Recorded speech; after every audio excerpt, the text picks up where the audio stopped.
All right, let's dive in. We're going to try to predict the future of Hollywood blockbusters, that is. We're talking about movies that could rake in $2 billion at the box office.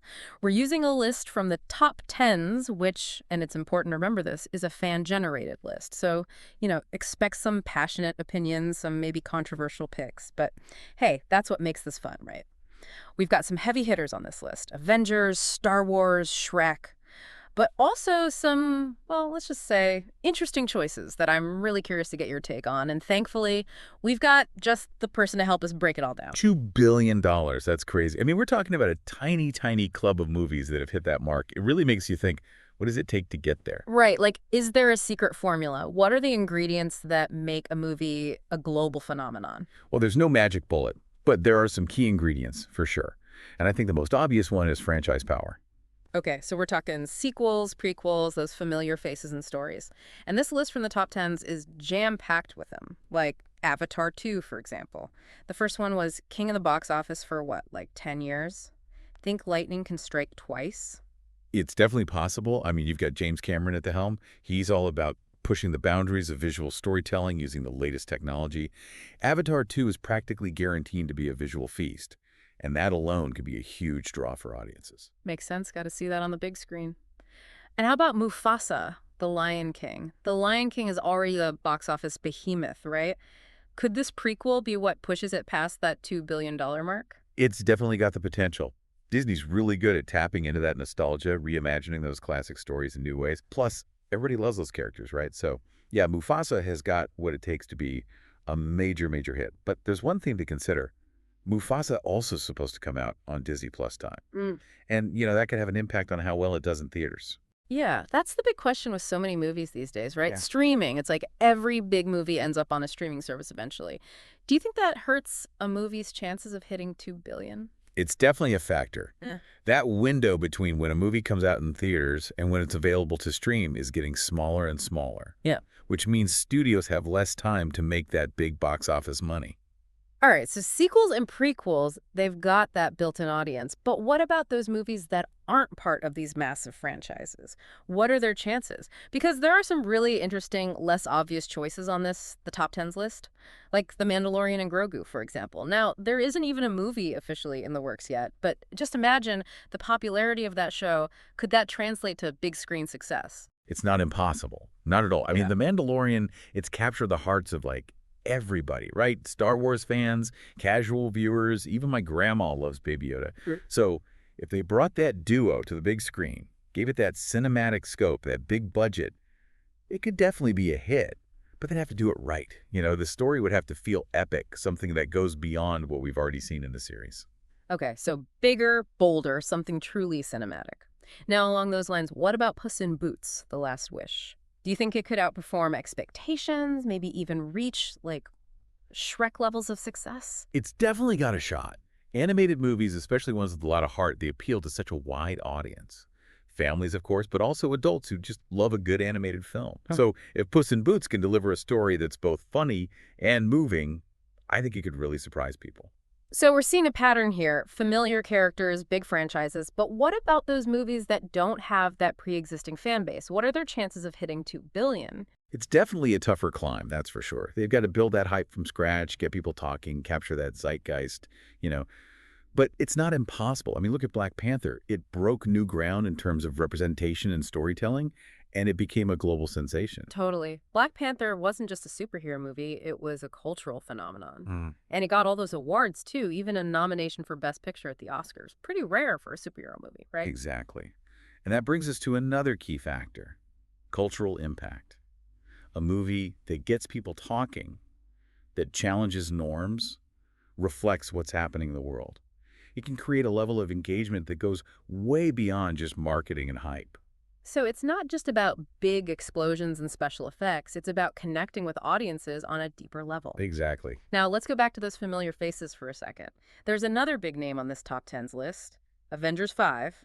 Seems like a guaranteed hit, right?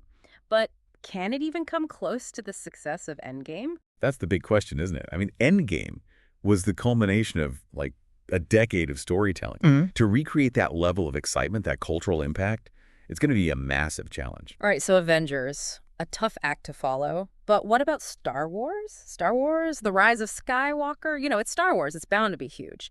But the recent movies have had, well, let's just say a mixed reception. I think this one can win back those skeptical fans and dominate the box office. Star Wars is a powerful franchise, there's no doubt about that, both in terms of its legacy and its incredibly passionate fan base.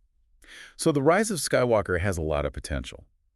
But it's got to deliver. It needs to be a satisfying end to the saga. If it can recapture that magic of the original movies, then yeah, it could be a massive hit. The challenge is going to be finding that balance, nostalgia with new ideas, pleasing those diehard fans while also bringing in new audiences. It's a balancing act for sure. So we've got sequels, we've got superheroes, and we've got the potential for some real surprises. Predicting box office success, it's not as simple as it seems, is it? Nope, not at all. It's this fascinating mix of art and commerce and just what's happening in the world all coming together. We can analyze all the data we want, we can speculate all day long, but ultimately it's the audience that decides what becomes a hit. You're right, it's all about those butts and seats. So let me ask you this, what gets you excited to see a movie in theaters? What are you looking for in that cinematic experience? We'll be right back after a quick break to really dig into these predictions and see if we can uncover some hidden gems. Okay, we're back and ready to uncover some more potential box office hits. We've talked about those big franchises, but this list from the top 10s has some interesting picks, some that I wasn't quite expecting. Oh yeah, like what? Well, there's Snow White, 2024. Live-action remakes of Disney classics. They've been kind of hit or miss, right? But Snow White, it's like the OG fairy tale princess. Do you think it has that $2 billion magic? It's a tough one. Those remakes, they bank a lot on nostalgia. But they also have to offer something new, something that makes them stand out. Visually, Snow White has a lot going for it. Imagine those fairy tale settings, brought to life with all that modern CGI. It could be pretty spectacular. But can it capture the magic of the original while also being its own thing? That's the real question. Yeah, gotta find that balance.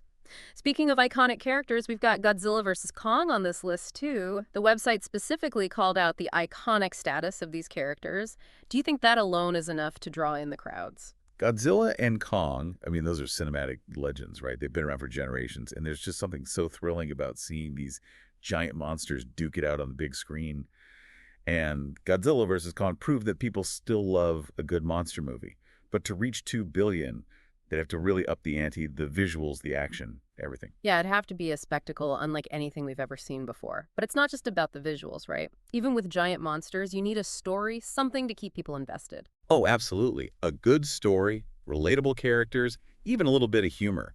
That's what takes a monster movie from just a spectacle to a truly memorable experience. Okay, so we've got fairy tales, monsters. Now, how about everyone's favorite ogre? The top 10s list actually throws out the idea of a Donkey Shrek spinoff. A Donkey spinoff, huh? I know, right? Is that even a real possibility? Well, Donkey, he's a beloved character, that's for sure. He brings the laughs, that perfect counterpoint to Shrek's grumpiness. But a spinoff, it's tricky. It would need a really strong concept, something that expands on Donkey's character in a new and exciting way. Otherwise, it risks feeling like, well, just a cash grab. Yeah, it's got to stand on its own two hooves, not just ride Shrek's coattails. Speaking of successful franchises, we already talked about Avengers 5 and that untitled Spider-Man movie, but the list also has some other Marvel sequels. Captain Marvel 2, Thor, Love and Thunder, Guardians of the Galaxy Vol. 3. What do you think? Do these sequels have that $2 billion potential? The Marvel Cinematic Universe, it's a well-oiled machine, that's for sure. They know how to keep fans hooked with those interconnected storylines, those characters we all love. So these sequels, they've got a built-in advantage. But there's a lot of competition these days, right? Yeah. So many superhero movies coming out in theaters and on streaming. To stand out, they've got to be really special. They got to bring their A game. And let's not forget about another cinematic giant, Star Wars. We talked about The Rise of Skywalker, but there are always rumors of more Star Wars movies in the works. Does the franchise still have that box office power?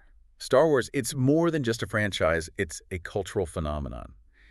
Even with some mixed reactions to the recent movies, it still holds a special place in people's hearts. So a new Star Wars movie, it's going to be a big deal no matter what. But to hit $2 billion, it needs to recapture that magic, that sense of wonder and excitement that made the original movie so iconic. So sequels, remakes, spin-offs, what about original films? Do they have any shot at breaking into that $2 billion club? It's definitely harder for original films, Yeah. no doubt about it. They don't have that built-in audience, that brand recognition, but they can definitely surprise us. I mean, look at the Batman. Oh yeah, a new take on a classic character, and it wasn't even part of the MCU, but it was still a massive hit. Right, the Batman. It was a fresh, gritty take on the character. It had a strong director, a great performance from Robert Pattinson. It tapped into that darker, more psychological side of Batman. And it proved that audiences are hungry for superhero stories, even outside of those big, established universes. So there's hope for original superhero movies. And speaking of Batman, the top tens list also mentions a movie called The Dark Knight, Joker's Revenge. Not much information out there yet, but the title alone is pretty intriguing. Joker's Revenge, yeah, that definitely grabs your attention. It suggests a darker, more intense story, maybe even delving deeper into the Joker's origins, his psyche. If it delivers on that promise, it could be huge. A psychological thriller with the Joker at the center. Okay, I'm intrigued.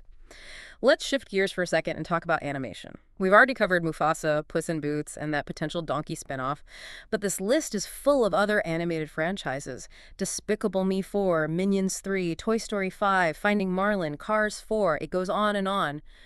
What is it about animated movies that keeps people coming back for more? Animated movies, they've become such a staple of the film industry, and they appeal to such a broad audience, families, adults, everyone. They offer that escape into these imaginative worlds with those vibrant visuals. And the characters, they often transcend language barriers. And let's be real, some of these animated franchises, they're just as big as their live-action counterparts. Oh, absolutely. They've become cultural touchstones with those universal themes, those stories that resonate with people of all ages. And the humor, it often works on multiple levels for kids and adults. All right, so we've covered a lot of ground here. Sequels, remakes, superhero movies, monster movies, animated films.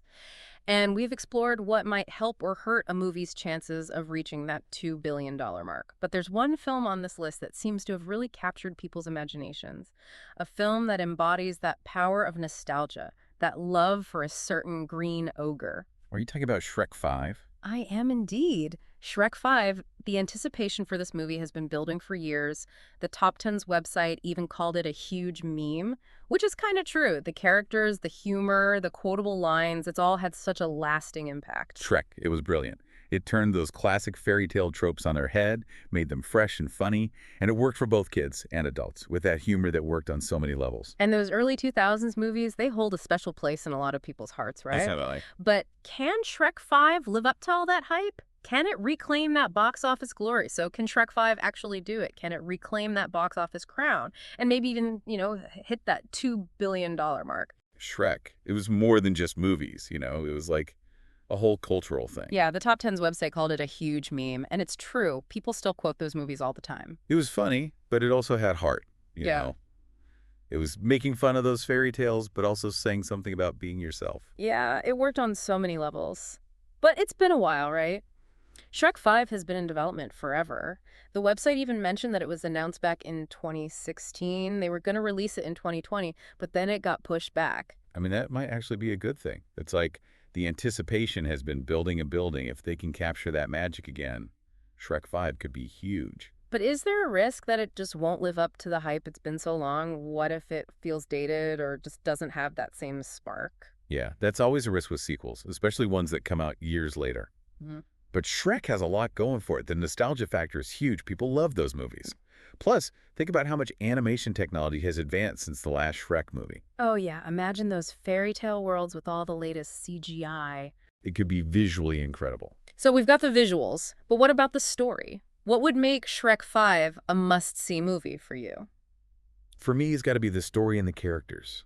They have to come up with a story that feels new, something that adds to the Shrek world. And those characters, they have to grow. They can't just be doing the same old shtick. So taking all of that into account, sequels, franchises, nostalgia, cultural impact, do you think Shrek 5 can hit that $2 billion mark? Honestly. Yeah, I think it has a real shot. Shrek has that track record, those beloved characters, and all those fans who are just waiting for a new movie. If they can make a movie that lives up to the hype, a movie that people connect with, I wouldn't be surprised to see Shrek 5 become one of the biggest movies ever. So after all this discussion, all these predictions, it seems like figuring out what makes a movie a box office success is more of an art than a science. Oh yeah, for sure. It's this mix of creativity and marketing and just what's happening in the world at the time. We can try to analyze it, make our guesses, but sometimes the biggest hits are the ones that nobody sees coming. It's that element of surprise, right? We can talk and debate all we want, but in the end, it's the audience that decides. And that's what makes it so exciting. The film industry is always changing, and people are always looking for new stories, new experiences. We've talked about all these factors. But the most important thing is to be open to the unexpected. I like that. Be open to the unexpected. And who knows, maybe one of those dark horse contenders on the top tens list will end up being the next big thing. So to everyone listening, go check out that list, make your own predictions, and keep the conversation going. Yeah, and most importantly, keep watching movies. There are so many stories out there waiting to be discovered, stories that can transport you, entertain you, even change how you see the world. Couldn't have said it better myself. Until next time, happy viewing.